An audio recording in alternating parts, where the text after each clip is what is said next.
এই মেয়েটি অফিসে ল্যাপটপে কাজ করছিল। হঠাৎ করে শর্ট সার্কিট হয়ে গিয়ে গোটা ঘরে আগুন লেগে বাস্ট হয়ে যায়। তারপর তাকে সবাই মিলে ডক্টরের কাছে নিয়ে যায়।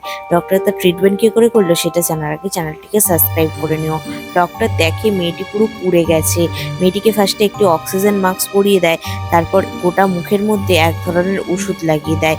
এরপর একটি স্প্রে লাগিয়ে দেওয়ার পর মুখটাকে ভালো করে পরিষ্কার করে নেয় এবং কটন বলে এক ধরনের লাল ওষুধ লাগিয়ে সেই ওষুধটা জ্বলন জায়গায় লাগিয়ে দেয়। এরপর একটি স্প্রে করাতে গালের ভেতর থেকে কটা পচা গলা পোকা বেরিয়ে আসে। এই পোকাগুলিকে পরিষ্কার করে দিয়ে রেজার ট্রিটমেন্ট করা শুরু করে। রেজার দিয়ে জায়গাটাকে পুড়িয়ে দেয় এবং ফোলা ফোলা ফোঁসকাগুলিকে ফাটিয়ে তার মধ্যে থাকা পুঁজগুলিকে বার করে নেয়।